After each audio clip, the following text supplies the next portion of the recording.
The thunder cracked across the Montana sky like a warning shot from God himself as Vivian Kensington's wagon wheel sank deep into the unforgiving mud. She was lost, alone, and now stranded in a downpour that seemed determined to wash away her dreams of a new beginning in Silver Creek. It was 1878, and at 21, Vivian had left behind everything she knew in Boston after her father's devastating financial ruin and subsequent death. With nothing but a distant aunt's letter offering lodging in exchange for help at her general store, Vivian had spent nearly every penny to her name for passage west. Now, barely 5 miles from her destination according to the weathered signpost she'd passed an hour ago, she found herself trapped in the middle of nowhere as darkness began to fall. "Come on," she pleaded with the stubborn mule who had given up all pretense of cooperation. The creature merely flicked its ears in response to her increasingly desperate tugs on the reins. Rain plastered Vivian's chestnut hair to her face and neck, her once fine traveling dress now sodden and heavy against her skin. A sob of frustration escaped her lips. This wasn't how her new life was supposed to begin. Her father had raised her to be a lady, not a rain-soaked vagabond fighting with a mule in the wilderness. She had never imagined herself here, had never prepared for such trials. The distant sound of hoofbeats cut through the rain's steady drumming. Vivian froze, one hand instinctively clutching the small Derringer pistol hidden in her pocket, her father's last gift before his heart had given out. The West was dangerous for a woman alone. Every stagecoach driver and fellow passenger had been quick to warn her of that. A dark silhouette emerged from the curtain of rain, a man on horseback approaching at a steady canter. As he drew closer, Vivian could make out broad shoulders beneath a slicker, the brim of his hat pulled low against the downpour. "Looks like you've got yourself in quite a fix, madam," called a deep voice as the rider reined his horse to a stop several feet from her wagon. "I'm perfectly fine," Vivian replied, her chin lifting despite the absurdity of her claim. "The wheel is merely resting." A low chuckle emerged from beneath the hat brim. "That wheel ain't resting. It's buried deeper than last year's secrets." The man dismounted in one fluid motion, revealing his considerable height as his boots hit the mud with a splash. "Name's Ryan Rourke. I run the Circle R ranch just over that ridge." Vivian hesitated, still gripping her hidden Derringer. "Vivian Kensington. I'm traveling to Silver Creek to stay with my aunt, Margaret Holloway." The man Ryan pushed back his hat, revealing a face that caught Vivian by surprise. She had expected someone weathered and harsh, like the land itself. Instead, she found herself looking at a man perhaps no more than 30, with eyes the color of a summer sky and a strong jaw softened by the hint of a smile.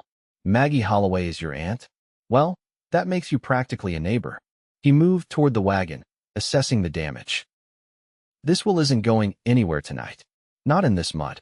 You'll need to come back to the ranch until morning." "I most certainly will not," Vivian protested. "I don't know you, Mr. Rourke, and I have no intention of what? Surviving the night." He gestured to the darkening sky. "Miss Kensington, there's a storm front moving and that'll make this rain seem like a spring shower. Temperatures dropping too. You stay out here, and by morning they'll be burying you next to old Jake Simmons who tried to outride a blizzard last winter." Vivian swallowed hard. The cold was already seeping through her wet clothes, and the mule had given up any pretense of cooperation, standing with its head down against the rain. "I can take you to your aunt's place," Ryan continued, "but we'd be riding blind in this weather. Circle R is closer, and my housekeeper, Mrs. Perkins, would skin me alive if I left a lady out here to freeze." Lightning split the sky, followed by a crack of thunder that spooked the mule. The animal jerked forward, nearly toppling the already unstable wagon. Vivian stumbled, losing her footing in the mud, and suddenly found herself caught by strong hands that steadied her before she could fall. "Careful there," Ryan said, his voice closer than she expected. "Look, Miss Kensington, I understand your hesitation, but I give you my word as a rancher and a gentleman that you'll be safe at Circle R. We can fetch your wagon tomorrow when the storm passes." Vivian looked up at him, rain streaming down both their faces. Something in his steady gaze spoke of reliability, of the kind of honor her father had always respected. Or perhaps it was simply that she had no choice. "Very well, Mr. Rourke," she conceded, "but I will need my trunk." Ryan nodded. Let's get what you need and be on our way before this gets worse. Within minutes, he had secured her most essential belongings behind his saddle and helped her mount his horse.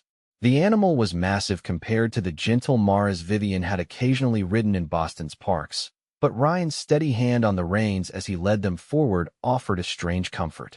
"Hold tight," he instructed, swinging up behind her with surprising grace for a man his size.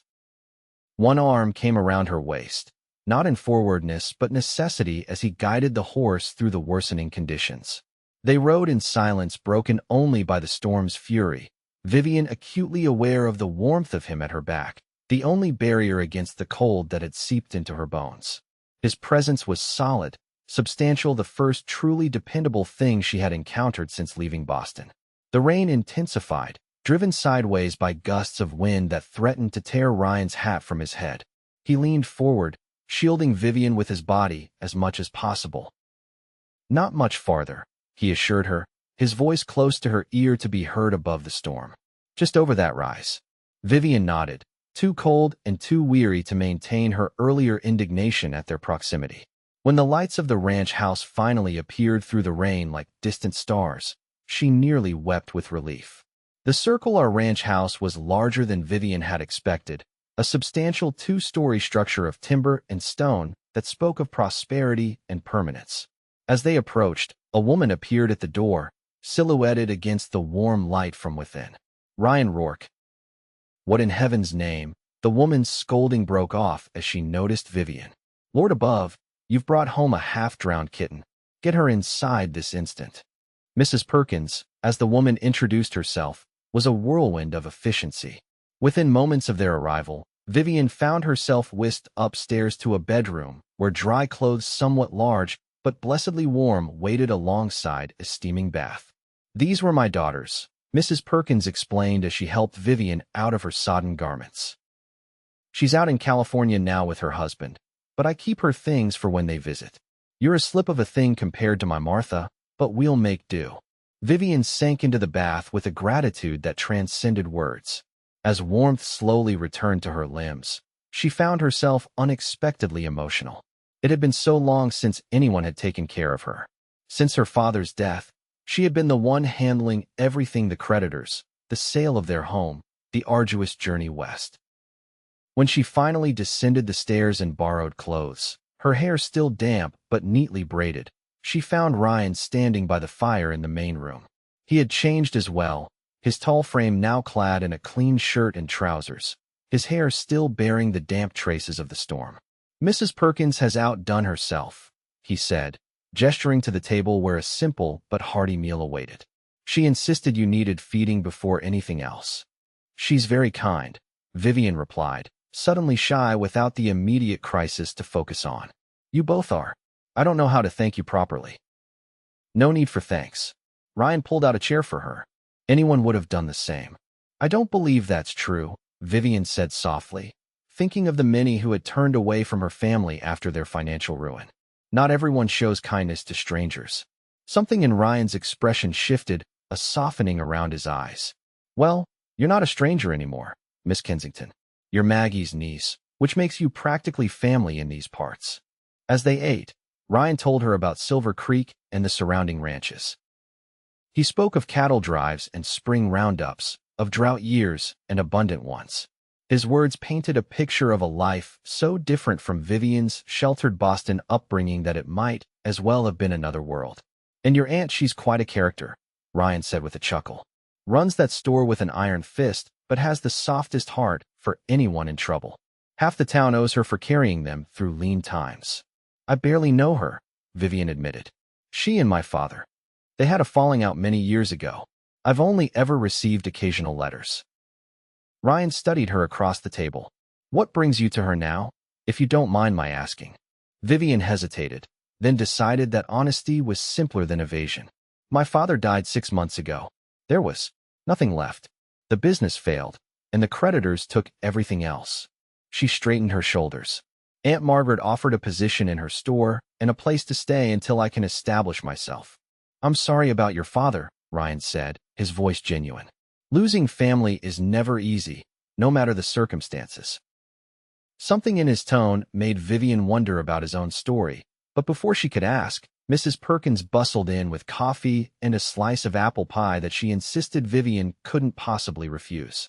Later, as the storm continued to rage outside, Vivian stood by the window of the guest bedroom, watching lightning illuminate the vast landscape in brief, brilliant flashes.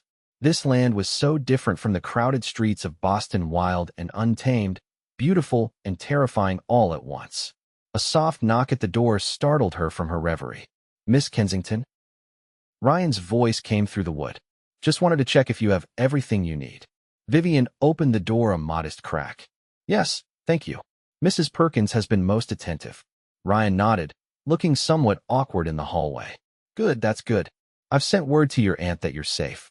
One of my hands rode out before the worst of the storm hit. "That was thoughtful of you," Vivian said, surprised by the consideration. "First thing tomorrow, weather permitting, we'll retrieve your wagon and get you to town." He hesitated, then added, "Silver Creek isn't Boston, but it's a good place with good people. You might find it suits you better than you expect." "Perhaps," Vivian replied, not wanting to seem ungrateful, but unable to imagine herself truly belonging in this untamed country. Ryan seemed to read her thoughts. "It takes time to love the West, Miss Kensington, but once it gets hold of your heart, nothing else ever quite compares." He tipped his head in a slight bow. "Sleep well. Mrs. Perkins will wake you for breakfast."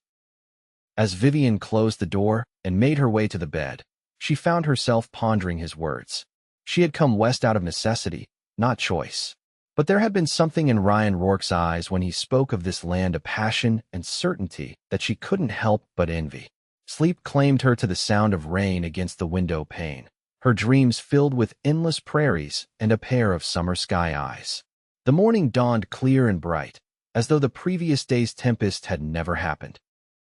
Vivian awoke to sunlight streaming through the window and the distant sounds of ranch life already in full swing. Mrs. Perkins had laid out Vivian's own clothes, now cleaned and dried overnight, along with a simple breakfast tray. By the time Vivian had dressed and made her way downstairs, Ryan was already returning from the barn, his boots muddy and his face alight with the exertion of morning chores. "Your wagon's been retrieved," he announced without preamble. "Wheels damaged, but fixable. I've got my man Jenkins working on it now." "Oh," Vivian exclaimed, relief washing over her. "My things all accounted for," Ryan assured her. "A bit damp, but nothing that won't dry out. We can head to town in about an hour, if that suits you." Vivian nodded, suddenly aware that her adventure at Circle R was coming to an end. An unexpected pang of regret caught her by surprise. "That would be fine. Thank you again for your kindness, Mr. Rourke." "Ryan," he corrected with a slight smile. "After pulling you out of yesterday's mud, I think we can dispense with formalities." "Then you must call me Vivian," she replied, returning his smile before she could think better of it. The ride to Silver Creek was nothing like their desperate journey of the previous evening. Ryan drove a wagon with Vivian seated beside him, her trunk and belongings secured in the back. The landscape that had seemed so foreboding in the storm now revealed itself in all its spring glory, rolling hills carpeted in wildflowers, stands of cottonwood trees along the creek beds, and in the distance, mountains that seemed to touch the very sky. "It's beautiful," Vivian admitted, unable to contain her awe as they crested a hill that offered a panoramic view. "Best country in the world," Ryan replied, his pride evident. "Been all over California, Texas, even back east a time or two, but nothing compares to Montana territory." "You weren't born here?" Ryan shook his head. "Pennsylvania originally. Came west after the war between the states. Worked as a drover, then a foreman. Saved every penny until I could put a down payment on Circle R 5 years ago." He glanced at her. "What about you?" "Always lived in Boston. All my life," Vivian confirmed. "My father was in shipping and imports. We had a lovely home on Beacon Hill before." She trailed off, the pain still fresh. Before things changed, Ryan finished for her, his voice gentle. "Life has a way of taking unexpected turns." Vivian nodded, grateful for his understanding. "I never imagined I would end up here. I had other plans, such as, I was engaged," she admitted, "to the son of my father's business partner. But when the business failed and my father died, Thomas quickly discovered that his affections lay elsewhere, The bitterness in her voice surprised even her. Ryan's hands tightened on the reins. Sounds like you're better off without him. That's what I tell myself, Vivian said with a small, sad smile. Though I admit, it's still difficult to believe sometimes. A man who abandons a woman when times get hard isn't worthy of the title, Ryan stated firmly. Out here, we judge people by their mettle in tough situations, not by their fortunes. The simplicity and certainty of his moral code struck Vivian deeply.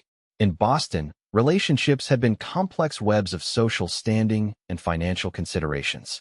Thomas had been praised for his practical decision to break their engagement when her father's business collapsed. No one had called him a coward or questioned his character. Your aunt will be glad to see you, Ryan said, changing the subject as they approached the outskirts of Silver Creek. She's been talking about your arrival for weeks, according to Mrs. Perkins. Vivian looked ahead with trepidation as the small frontier town came into view. Silver Creek was barely more than a wide spot in the road, a main street lined with false-fronted buildings, a church steeple visible at one end, and scattered homes and businesses branching off from the center. It was a far cry from Boston's cobblestone streets and brick townhomes. There's the store. Ryan pointed to a substantial two-story building with Holloway's general merchandise painted across the front. Your aunt lives in the rooms above. As they pulled up in front of the store, the door flew open, and a small, wiry woman with iron gray hair and bright eyes hurried down the steps. Vivian Kensington. Lord above, girl, I thought you'd been washed away in that storm. The woman, unmistakably Aunt Margaret, enveloped Vivian in a surprisingly strong embrace before she could even climb down from the wagon. When Ryan's man came last night to say you were stranded at Circle R, I nearly had heart failure. I'm perfectly fine, Aunt Margaret, Vivian assured her, somewhat taken aback by the enthusiastic greeting from a relative she barely knew. Mr. Rourke, Ryan was kind enough to offer shelter when my wagon became stuck. Margaret Holloway turned her sharp gaze to Ryan. And mighty grateful I am for it, Ryan Rourke.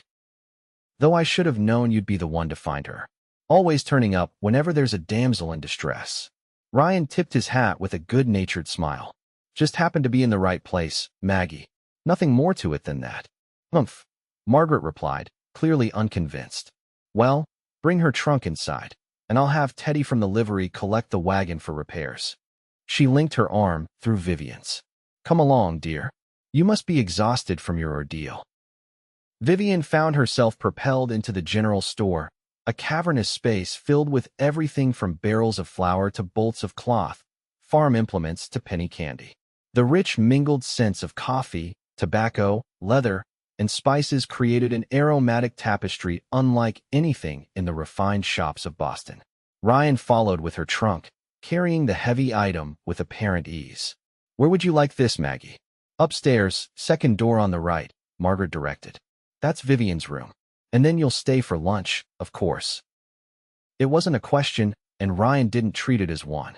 He simply nodded and carried the trunk up the narrow staircase that led to the living quarters above. Now, Margaret said, turning to Vivian once Ryan was out of earshot, tell me everything. And don't leave out a single detail about your night at Circle R. Vivian felt her cheeks warm. Aunt Margaret, nothing improper occurred. Mr. Rourke was a perfect gentleman, and his housekeeper was present the entire time. Margaret's eyes twinkled. Mrs. Perkins, yes. Salt of the earth, that woman. Raised Ryan since he was knee-high to a grasshopper, after his own mother passed. She patted Vivian's hand. And I didn't mean to imply anything untoward, dear. But Ryan Rourke is the most eligible bachelor in 3 counties, and not for lack of effort from every unmarried woman within 50 miles. Before Vivian could process this information, Ryan's boots sounded on the stairs as he descended. Trunks delivered, he announced. Anything else you need help with, Maggie? Yes, you can help me convince this niece of mine that Silver Creek isn't the end of civilization, Margaret replied with a laugh. Poor girl looks like she's been dropped on the moon. Vivian flushed. I didn't say you didn't have to, dear. Margaret's voice was kind despite her teasing. I remember my first days out west. Cried myself to sleep for a week after my herald brought me here from Philadelphia. But you'll adjust, just as I did. And faster than you think. Ryan's eyes met Vivian's across the store. The West grows on you, he said simply. Lunch was a surprisingly elaborate affair. Margaret closed the store, privilege of ownership, she declared, and served a meal that would have satisfied the most discriminating Boston hostess. Throughout the meal, Vivian found herself drawn into conversation about the town, its inhabitants, and the community's rhythms. The spring dance is next Saturday, Margaret mentioned as she poured coffee. Whole town turns out at the meeting hall. Good way for you to meet everyone at once. A dance, Vivian repeated, uncertain. Nothing fancy like your Boston balls, Ryan said, accurately reading her hesitation. Just fiddle music, some dancing, and plenty of food. But Maggie's right, it's the quickest way to get acquainted. You'll escort her, of course, Margaret stated, again making a command sound like a casual observation. Ryan's eyebrows rose slightly, but he recovered quickly. Be my pleasure, if Miss Kensington is agreeable. Put on the spot, Vivian could hardly refuse without seeming ungracious. That's very kind of you, but I wouldn't want to impose, no imposition, Ryan assured her. I'd planned to attend anyway. After lunch, as Ryan prepared to leave, Vivian walked with him to his wagon. The spring sunshine gilded his hair with gold, and she noticed for the first time a small scar near his right temple, a memento, perhaps, of the war he had mentioned. Thank you again, she said, feeling strangely reluctant to see him go. For everything. Ryan smiled, the expression transforming his serious face. My pleasure, Vivian. I'll see you at the dance, if not before. He hesitated, then added, if you need anything at all, Circle R is just over the ridge.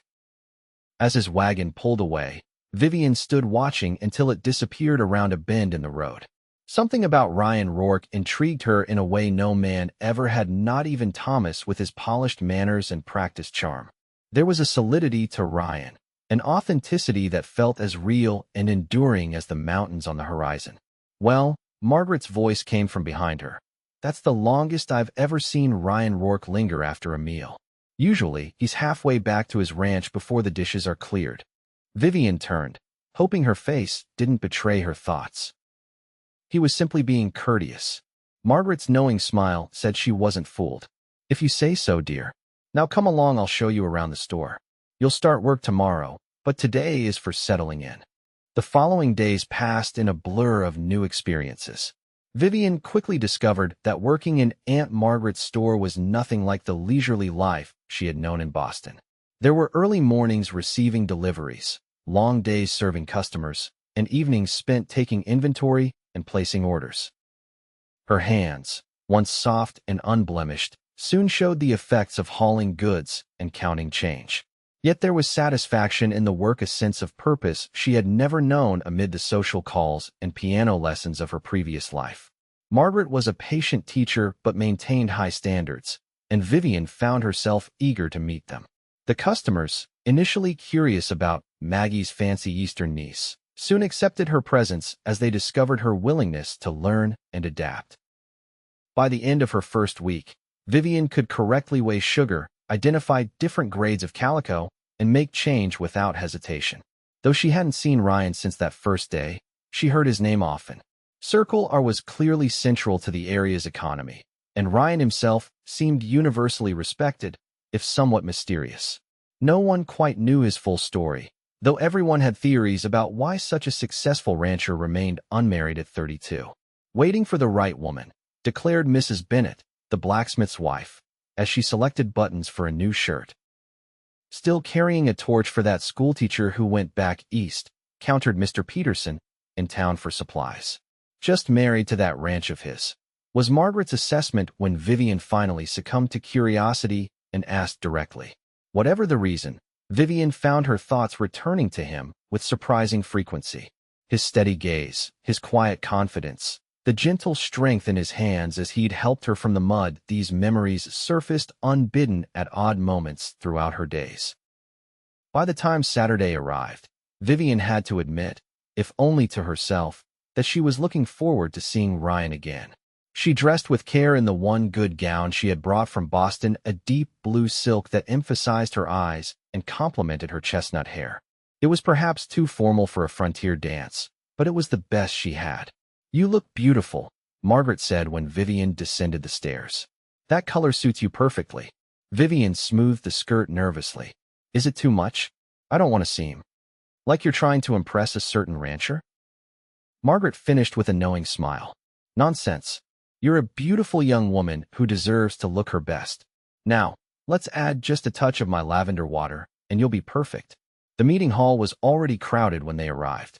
Lanterns hung from the rafters, casting a warm glow over the assembled townsfolk. A small group of musicians occupied one corner, tuning their instruments, two fiddles, a banjo, and an accordion. Vivian felt the weight of curious stares as she entered with her aunt, but Margaret's presence beside her provided a buffer of respectability that made the scrutiny bearable. Several people approached to welcome her properly to Silver Creek, their genuine warmth slowly easing her tension. She was deep in conversation with the doctor's wife when a familiar voice spoke from behind her. "Evening, Vivian." She turned to find Ryan standing there, and for a moment, she couldn't find her voice. He was transformed from the working rancher she had met in the storm. His tall frame was clad in a well-cut dark suit, a crisp white shirt, and a string tie. His hair, usually tousled by wind and work, was neatly combed, though one stubborn lock fell across his forehead in a way that made Vivian's fingers itch to smooth it back. "Ryan," she managed finally. "Good evening." His eyes took in her appearance with undisguised appreciation. "You look lovely," he said simply. The compliment, delivered without flourish but with evident sincerity, warmed her more than all of Thomas's elaborate flatteries ever had. "Thank you," she replied. "You look quite different yourself." A smile tugged at the corner of his mouth. "Clean, you mean?" Mrs. Perkins insisted. "Said I wasn't to show up looking like I'd just wrestled a steer." The image made Vivian laugh, the sound surprising her with its naturalness. When had she last laughed so freely? The musicians struck up a lively tune, and couples began moving onto the open floor in the center of the hall. "Would you care to dance?" Ryan asked, extending his hand. Vivian hesitated only briefly before placing her fingers in his. "I should warn you, I'm only familiar with formal Boston dances.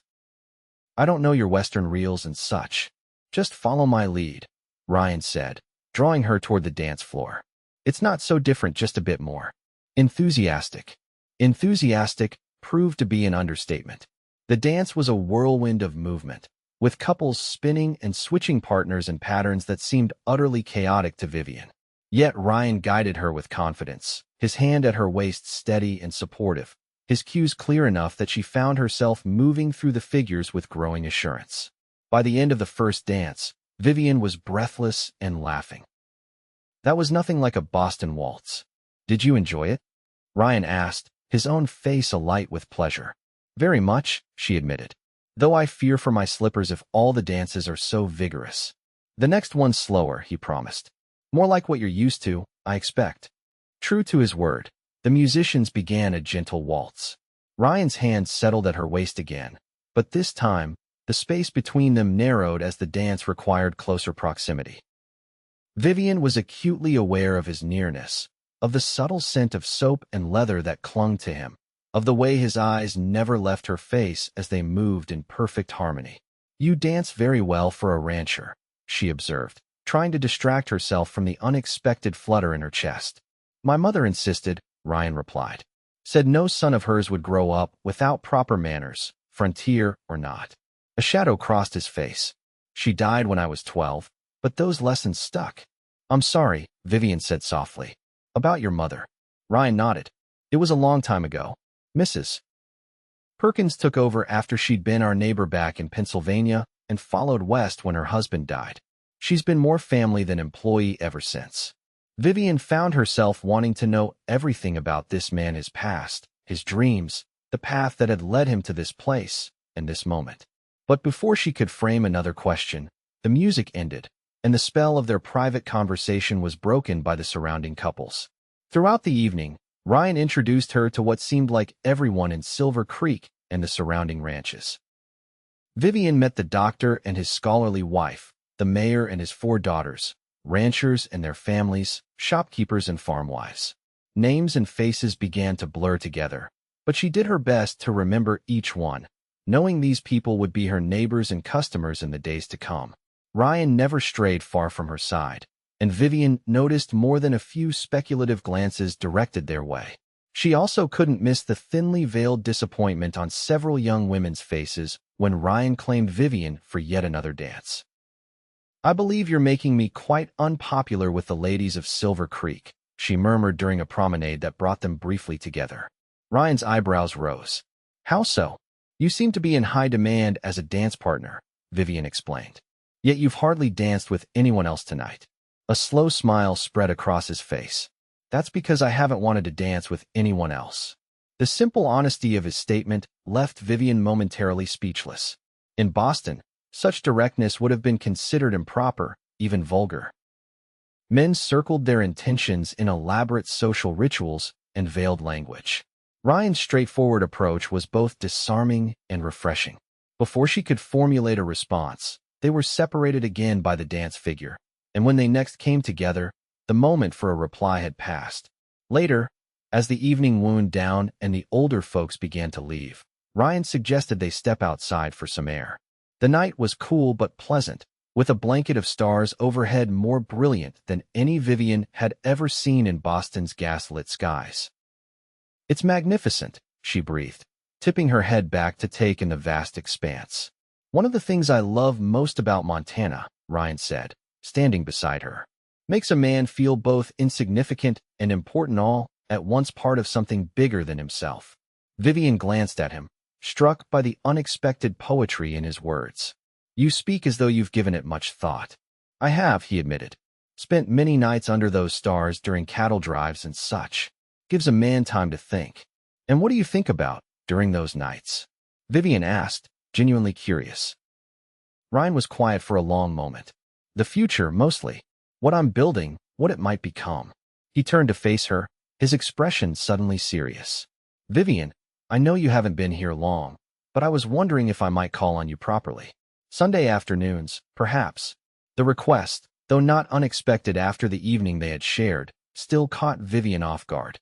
"You want to court me?" "I do," Ryan confirmed, his gaze steady. "If you're amenable." Vivian hesitated.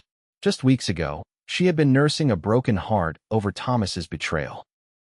Was she ready to risk her feelings again so soon? And with a man whose life was so different from everything she had known? Yet there was something about Ryan Rourke that inspired trust. His quiet strength, his evident integrity, the way his eyes held hers without guile or hidden agenda, all spoke of a man who meant what he said and said what he meant. "I would like that," she answered finally. "Though I should warn you, I'm still adjusting to life here. I don't know if I'll stay permanently." Ryan nodded, accepting this caveat without argument. "Fair enough. But I'd like the chance to convince you that Montana has more to offer than you might think." The remainder of the evening passed in a pleasant haze for Vivian. When Ryan escorted her and Margaret back to the store, his farewell was proper but warm, with a promise to call the following Sunday after church. As Vivian prepared for bed that night, she found herself humming one of the dance tunes, her body still remembering the sensation of moving in Ryan's arms. It was too soon to name the feeling blossoming in her chest, but for the first time since her father's death, Vivian felt something like hope taking root. The following weeks established a pattern that gradually became the new normal for Vivian. Weekdays were filled with work at the store, learning the business from Margaret, and slowly taking on more responsibility. Sundays, after church, belonged to Ryan. He would arrive promptly at 2 o'clock, usually with a small gift, wildflowers gathered from the prairie, a book borrowed from his surprisingly extensive library, once even a kitten from a new litter at the ranch that had reminded him of her. Their courtship progressed with the same straightforward honesty that seemed to characterize everything about Ryan. There were no games, no strategic silences or manipulations of the sort Vivian had witnessed and sometimes participated in during her Boston social seasons. Instead, there were long rides across the prairie, where Ryan showed her the beauty of the land he loved so deeply. There were picnics by Silver Creek, where they spoke of books they had read and places they had seen. There were quiet evenings on Margaret's porch, where Ryan would sometimes read aloud while Vivian mended or simply listened to the deep cadence of his voice. Through these shared moments, Vivian learned Ryan's story piece by piece. He had fought for the Union during the war between the states, though he rarely spoke of those dark years. Afterward, unable to face returning to a Pennsylvania town that held too many ghosts, He had headed west with nothing but determination and the skills he'd learned on his father's small farm. He had worked his way up from cowhand to foreman, saving every dollar until the opportunity to purchase Circle R arose. The previous owner, dying of consumption and with no heirs, had sold him the ranch for a fraction of its worth, impressed by Ryan's work ethic and vision for the land. It wasn't much when I bought it, Ryan explained during one of their Sunday rides. Rundown buildings, poor fencing, only about 500 head of mediocre stock. But I could see what it could become. And now? Vivian asked, looking around at the well-maintained pastures they were riding through. Over 2,000 head of prime beef cattle, some of the best breeding stock in the territory, and nearly 15,000 acres. There was justified pride in his voice. Still work to be done, but we're getting there. Vivian was impressed not just by what he had accomplished, but by the vision and perseverance it represented. Ryan Rourke had built something substantial from nothing, the kind of achievement her father had always respected far more than inherited wealth or position. As spring gave way to summer, Vivian found herself increasingly at home in Silver Creek. The rhythms of frontier life, initially so foreign, began to feel natural. She knew most of the townspeople by name now, understood their needs and histories, and had begun to feel a sense of belonging she had never expected. Margaret watched this transformation with evident satisfaction. "You're blooming here," she told Vivian one evening as they closed the store. "Like one of those desert flowers that just needs the right conditions to show its true colors." Vivian smiled, unable to deny the truth in her aunt's words. "I never imagined I would adapt so well. Or so quickly. It's not just Silver Creek that agrees with you," Margaret observed shrewdly. "A certain rancher seems to have something to do with it as well." Vivian felt a blush rise to her cheeks. "Ryan has been very kind." "Kind?" Margaret chuckled. "Girl, that man is head over heels in love with you. Has been since he pulled you out of that mud puddle, if you ask me." "Aunt Margaret," Vivian protested, though her heart quickened at the suggestion. "I'm just stating facts," Margaret said with a shrug. "And unless I'm completely mistaken, you feel something for him too." Did she? Vivian had been so focused on adapting to her new life, on learning the business and finding her place in the community, that she had scarcely allowed herself to examine her feelings for Ryan too closely. Their Sunday outings had become the highlight of her week, certainly. She found herself watching the clock on those afternoons, her pulse quickening at the sound of his horse approaching. Their conversations filled her thoughts during quiet moments at the store, and his rare absences when ranch business took him away left her days feeling strangely empty. Was that love? It felt nothing like what she had experienced with Thomas. There was no desperate yearning, no dramatic jealousy, none of the turbulent emotions she had once mistaken for passion. Instead, there was a steady warmth, a deep contentment in Ryan's company, and a growing sense that her future somehow included him. "I care for him," Vivian admitted finally. "Very much." Margaret's smile was gentle. "Love comes differently to different people, dear. For some, it's a lightning strike. For others, it's more like dawn, so gradual you hardly notice until suddenly everything is illuminated." The wisdom in her aunt's words stayed with Vivian that night as she lay awake, contemplating the unexpected turn her life had taken. When she had boarded that train in Boston, heartsick and frightened, she could never have imagined that less than 6 months later, she would be contemplating a future in Montana territory, possibly with a rancher whose very existence had been unknown to her then. Yet here she was, no longer counting the days until she might return east, no longer comparing everything unfavorably to Boston. Instead, she found herself appreciating the wild beauty of the land, the straightforward honesty of its people, and especially the steady presence of Ryan Rourke in her life. The following Sunday, Ryan arrived at his usual time, but his customary ease seemed absent. He appeared preoccupied during their ride, responding to Vivian's questions with uncharacteristic brevity. "Is something wrong?" she finally asked as they stopped to rest their horses by a small stream. "You seem troubled today." Ryan dismounted and helped her down, his hands lingering at her waist a moment longer than necessary. "Not wrong, exactly," he said, looking into her eyes with an intensity that made her breath catch. "Just important." He led her to a fallen log beside the stream, where they sat watching the clear water flow over smooth stones. Ryan seemed to be gathering his thoughts, and Vivian waited patiently, sensing that whatever he wanted to say required careful consideration. I received a letter yesterday, he began finally, from a man I worked for in Wyoming years back. He's offering me a partnership in a new venture. Prime grazing land in Colorado territory, with water rights and a railroad spur nearby. Ryan paused, his eyes on the distant mountains. It's a substantial opportunity. The kind that doesn't come along often. Vivian felt a chill that had nothing to do with the pleasant summer afternoon. You're leaving Silver Creek? Ryan turned to her, his expression serious. That depends entirely on you, Vivian. On me? She repeated, confused. I've built Circle R from nearly nothing, Ryan said, taking her hands in his. I could sell now for a good profit enough to buy into this Colorado venture with money to spare. Or, he took a deep breath, or I could stay right here, continue building what I've started, if I had a reason compelling enough to do so. Vivian's heart began to race as his meaning became clear. And what would constitute a compelling enough reason? Ryan's eyes never left hers as he answered. A partner. A wife. Someone to build a future with. His voice softened. Someone I've come to love more than I ever thought possible. The declaration hung in the air between them, honest and unadorned. No flowery phrases, no grandiose promises, just the simple truth of his feelings, offered without demand or expectation. Ryan, Vivian began, her voice hardly more than a whisper. Are you asking me to marry you? I am, he confirmed, a hint of vulnerability showing through his usual confidence. I know it hasn't been that long, and you're still adjusting to life here. If you need time to consider, no, Vivian interrupted, surprising herself with her certainty. I don't need more time.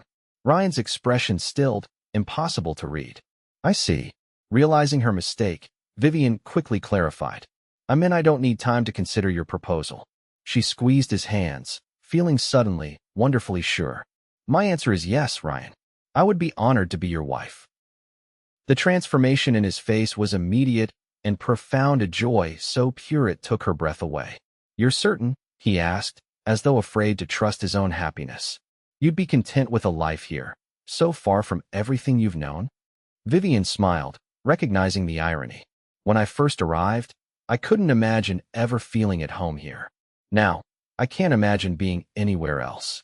She reached up to touch his face, a gesture of intimacy she had never permitted herself before, or with anyone else.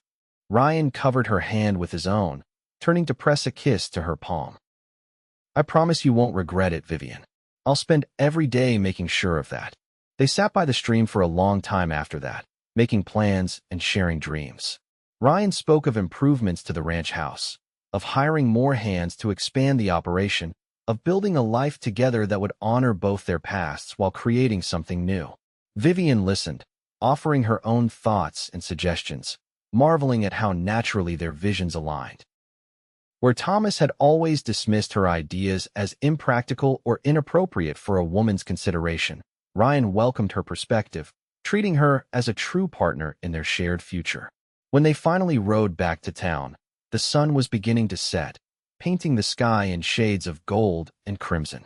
Margaret was waiting on the porch, her knowing smile suggesting she had anticipated this outcome. Well, she demanded as they approached. Am I to congratulate you too, or are you still dancing around the obvious? Ryan laughed, dismounting and helping Vivian down. Your niece has done me the great honor of accepting my proposal, Maggie. Margaret clapped her hands in delight. It's about time. I was beginning to think I'd have to lock you both in the storeroom until you came to your senses. She embraced Vivian warmly, then Ryan. Have you set a date? Not yet, Vivian admitted. We've only just decided. September, Ryan suggested. Before the fall roundup. Unless that's too soon. Vivian shook her head. September would be perfect. Margaret was already making plans. We'll have the ceremony at the church, of course, and the celebration afterward at Circle R. The whole town will want to attend. Ryan's wedding will be the event of the year. As Margaret continued outlining her vision for the wedding, Vivian and Ryan exchanged amused glances, content to let her enthusiasm carry the moment. There would be time enough later for practical details. For now, it was enough to know that their futures had become irrevocably entwined. Later that evening, After Ryan had reluctantly departed with a proper kiss to Vivian's hand and a less proper look that promised much more, Margaret sat with her niece over cups of tea. "I'm happy for you, dear," she said, her usual briskness softened by genuine emotion.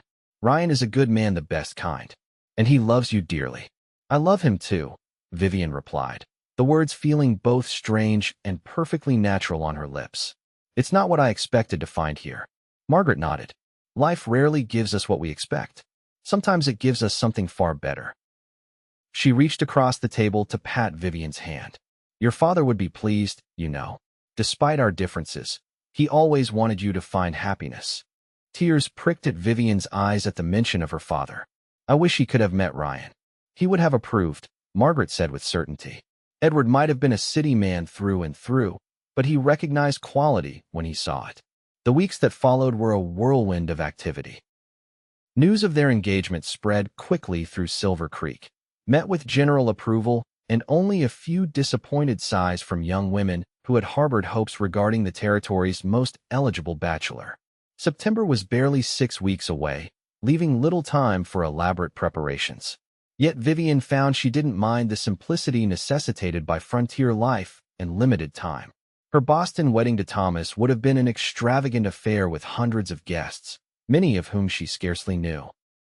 Here, the celebration would be smaller but more meaningful, attended by people who genuinely cared about her and Ryan. The most immediate concern was her wedding dress. The blue silk she had worn to the dance was her finest gown, but it seemed wrong to be married in something old from her Boston life. Yet ordering a dress from back east would take months they didn't have. The solution came from an unexpected quarter.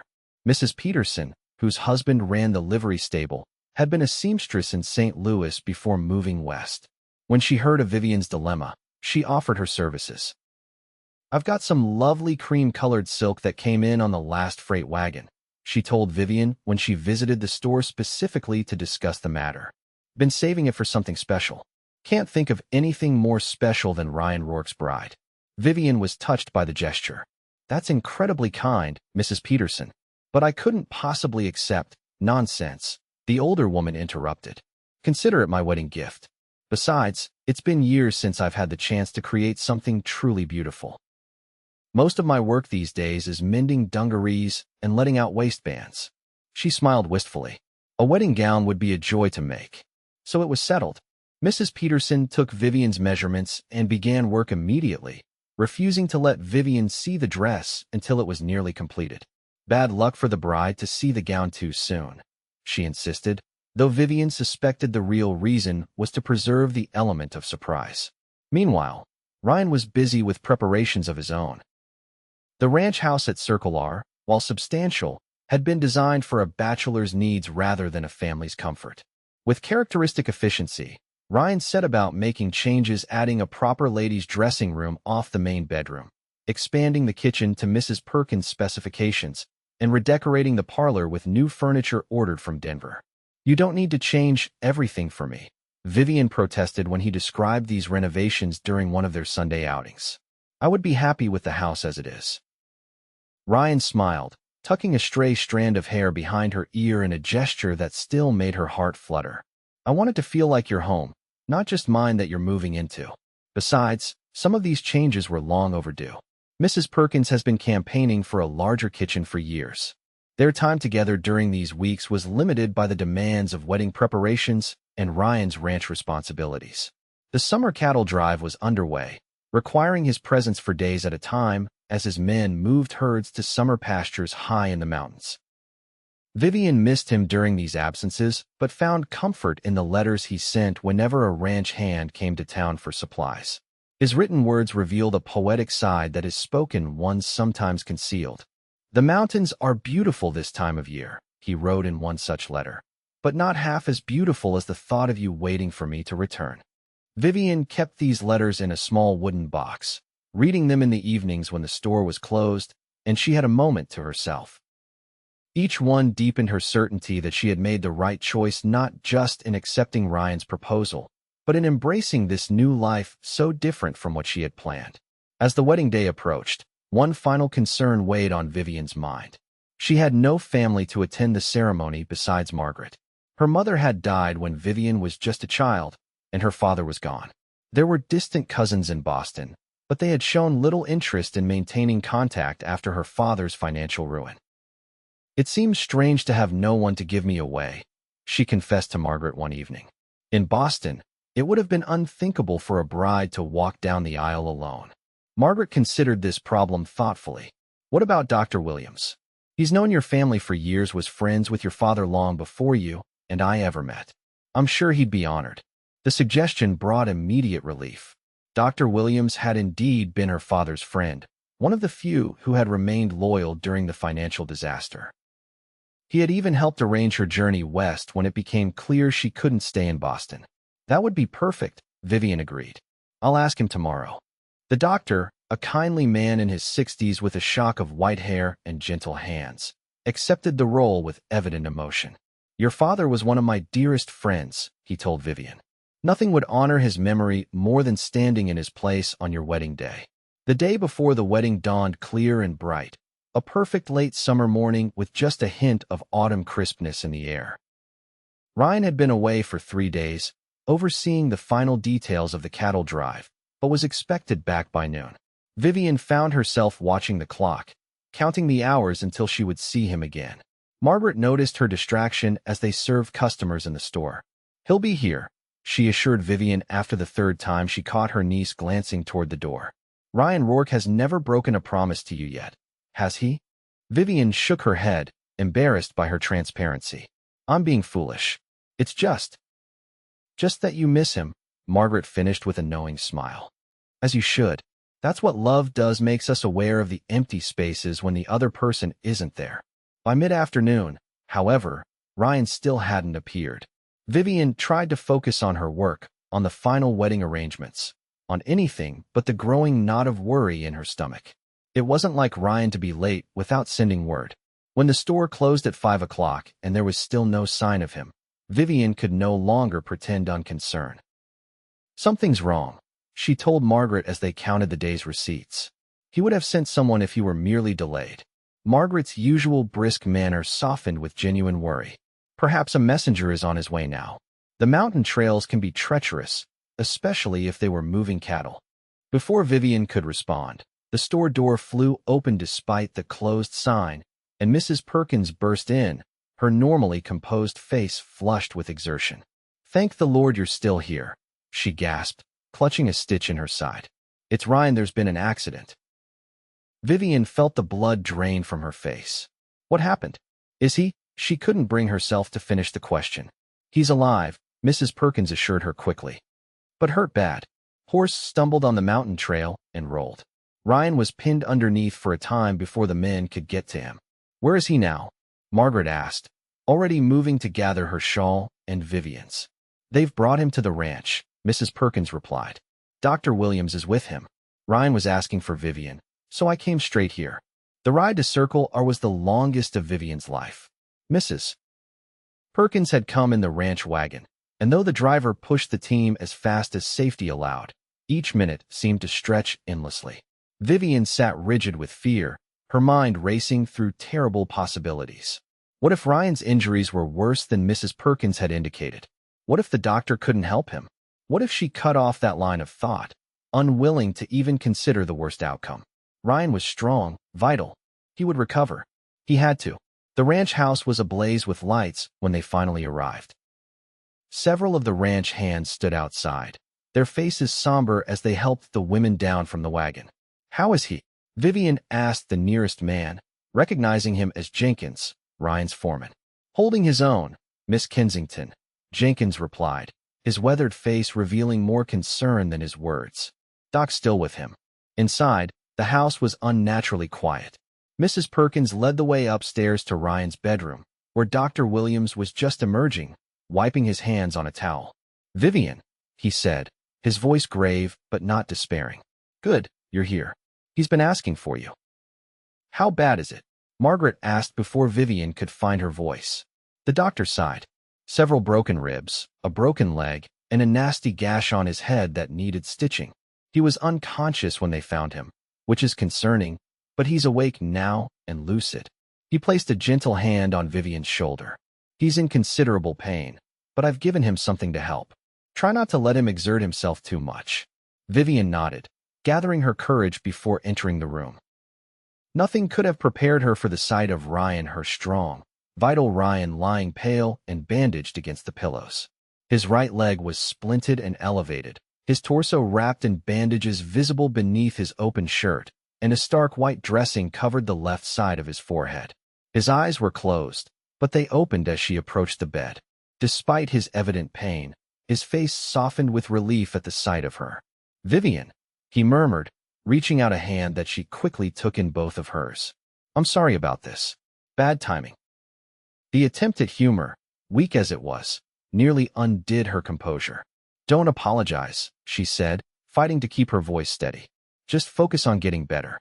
Ryan's grip on her hand tightened slightly. "The wedding can wait," Vivian interrupted firmly.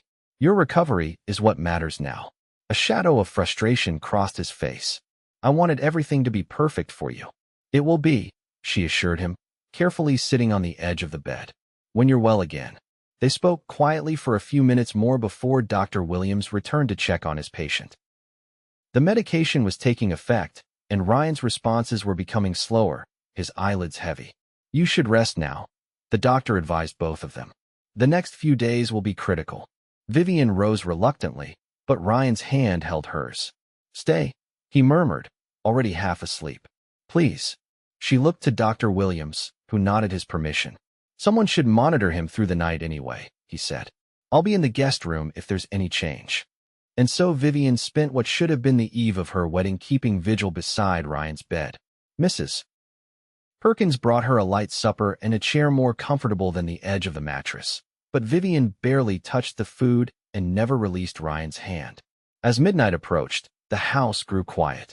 Margaret had returned to town to inform the community about the postponed wedding, promising to come back in the morning with fresh clothes for Vivian. Mrs. Perkins had reluctantly retired after extracting Vivian's promise to wake her if Ryan's condition changed. Rain began to fall outside, a gentle patter against the window panes that gradually increased to a steady downpour. The sound was oddly soothing, a natural lullaby that complemented Ryan's now even breathing. Vivian must have dozed despite her determination to remain alert, for she woke with a start to find Ryan watching her, his eyes clear and focused in a way they hadn't been earlier. "You're still here," he said softly. "Of course I am," she replied, straightening in her chair. "How do you feel?" "Like I lost an argument with a mountain," Ryan admitted with a grimace. "But better for seeing you." Vivian reached to smooth a lock of hair from his forehead, carefully avoiding the bandaged area. "You frightened me, Ryan Rourke." When Mrs. Perkins came to the store, she broke off, unable to express the terror she had felt. "I'm sorry," Ryan said again, his eyes never leaving her face. "When that horse went down, all I could think was that I might not make it back to you." The simple admission broke something loose inside Vivian. Tears she had been holding back since hearing of the accident finally spilled over. "Don't you dare leave me," she whispered fiercely. "Not when I've only just found you." Ryan reached up with his good arm to brush away her tears. "Never by choice," he promised. "I've got too much to live for now." Their eyes held in the dim lamplight, a moment of perfect understanding passing between them. Vivian saw in Ryan's gaze all the love she had come to depend on, all the strength that had drawn her to him from the beginning, now tempered by a vulnerability that only deepened her feelings. Without conscious thought, she leaned down and pressed her lips to his their first real kiss, unexpected and unplanned in circumstances neither could have imagined. Ryan's hand came up to cradle her cheek, holding her close as the gentle pressure of his mouth conveyed everything words could not. When they finally parted, both slightly breathless, Ryan's eyes held a wonder that transcended his pain. "I've waited all my life for this moment," he murmured, his thumb tracing the outline of her lips. "Even before I knew you existed, I was waiting for you, Vivian." The rain continued its steady rhythm against the windows, a natural accompaniment to the beating of their hearts. Vivian rested her forehead gently against Ryan's, mindful of his injuries but unwilling to move away. "I love you," she whispered, the words no longer frightening or uncertain. "More than I ever thought possible." Ryan's smile was like the sun breaking through clouds. "And I love you." Today, tomorrow, always. In that moment, with rain falling outside and the man she loved safe beside her despite his injuries, Vivian knew with absolute certainty that she was exactly where she belonged. The path that had led her here from Boston society to a Montana ranch house had been unexpected and often difficult, but she wouldn't change a single step. Ryan's recovery was neither quick nor easy. The broken ribs and leg required weeks of immobility, a challenge for a man accustomed to constant activity. The head wound healed cleanly thanks to Dr. Williams' skilled stitching, but left Ryan with persistent headaches that only gradually diminished. Throughout his convalescence, Vivian divided her time between the store and Circle R, spending her days helping Margaret and her evenings with Ryan. The wedding was postponed indefinitely. By mutual agreement, neither wanted a ceremony with the groom unable to stand. By mid-October, Ryan was moving about with crutches, his frustration at his limitations barely contained. "At this rate, we won't be married until spring," he complained one evening as Vivian sat beside him on the porch, enjoying the crisp autumn air. "I'm in no hurry," she assured him, though the delay had been a disappointment to her as well. "We have our whole lives ahead of us." Ryan turned to her, his expression suddenly serious. "That's just it, Vivian. This accident, it made me realize how fragile life can be, how quickly everything can change." He took her hand, his grip firm and warm. "I don't want to wait any longer to make you my wife, even if I have to say my vows sitting down or leaning on these blasted crutches." Vivian studied his face, seeing the determination behind his words. "Are you certain?" "No one would think less of you for waiting until you're fully recovered." "I'm certain," Ryan confirmed. "Unless you'd prefer to wait?" Vivian's heart swelled with love for this man who, even in his impatience, would defer to her wishes. "No," she said softly. "I don't want to wait either." The decision made, plans moved quickly. The original September wedding had been postponed without a new date set, but most of the preparations could be easily revived. Mrs. Peterson's beautiful cream silk gown had been carefully stored, waiting for this moment. Margaret and Mrs. Perkins took charge of the arrangements, coordinating between town and ranch with military precision. November 3rd dawned gray and threatening, with heavy clouds that promised rain before the day was out. Vivian, who had spent the night in town at Margaret's insistence on observing at least some traditional proprieties, looked out her window with a twinge of concern. "Don't fret about the weather," Margaret advised as she helped Vivian dress. "Rain on your wedding day is good luck, a blessing from above." The ceremony was scheduled for 2 o'clock at the small church in Silver Creek. As noon approached, the first drops began to fall, a gentle patter that gradually increased to a steady shower. By the time Vivian was fully dressed in Mrs. Peterson's exquisite creation, with her hair arranged in an elegant knot adorned with tiny white flowers, the rain was falling in earnest. "Just like the day you arrived," Margaret observed as they waited for Dr. Williams to come with the covered wagon that would take them to the church. "Full circle, in a way." Vivian nodded, finding poetry in the symmetry.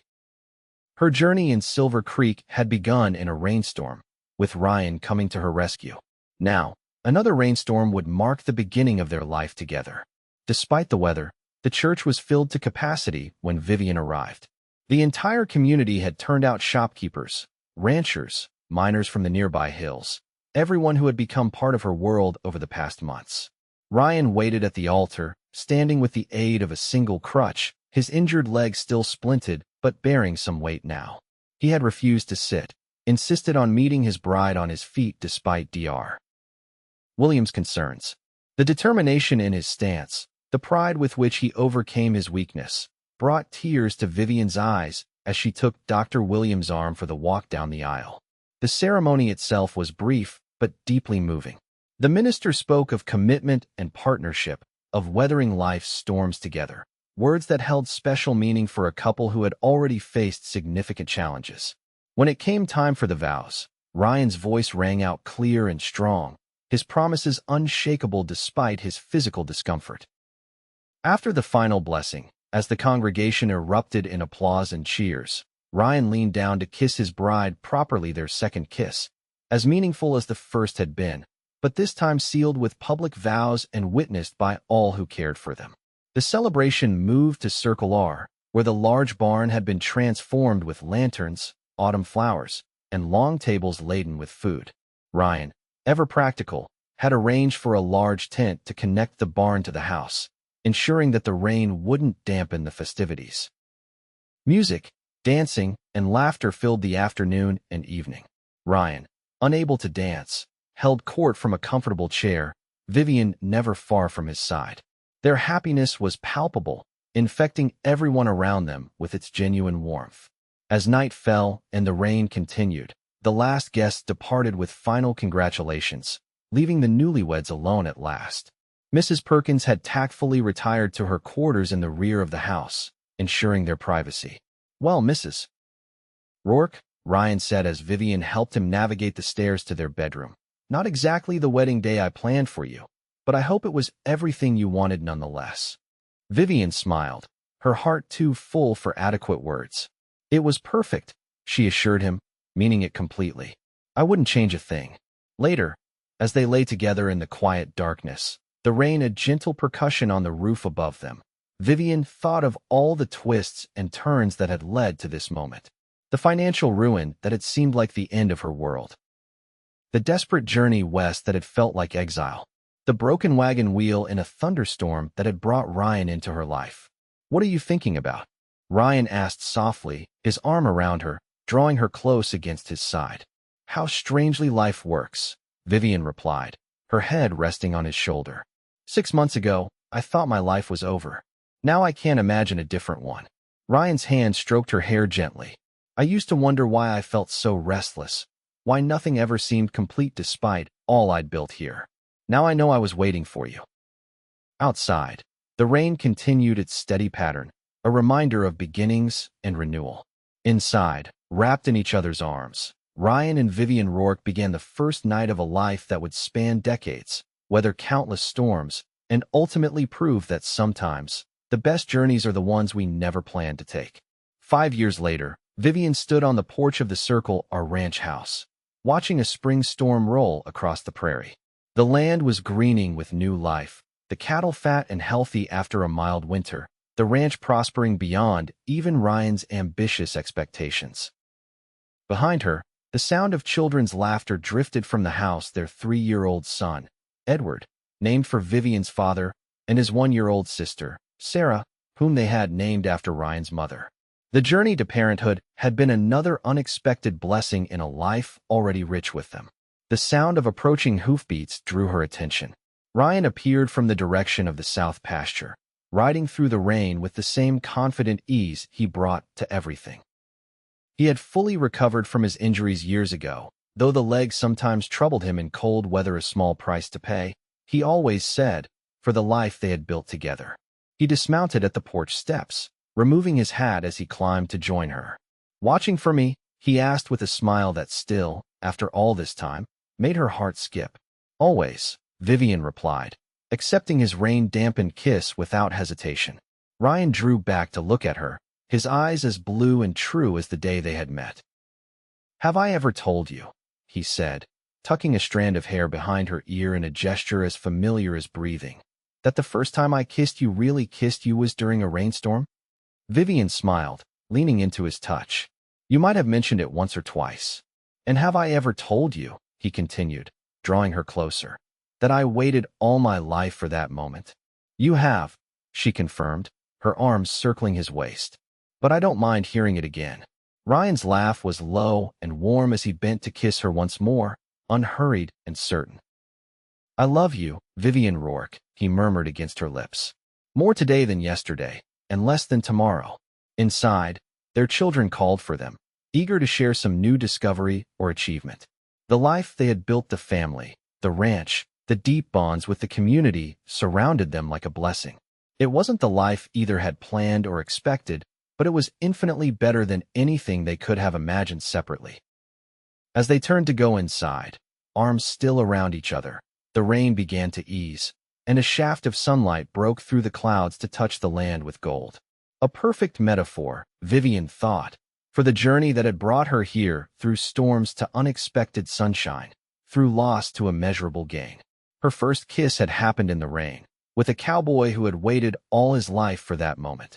And every day since had proved how right they both had been to recognize, in that imperfect, painful time, the perfect beginning of their story.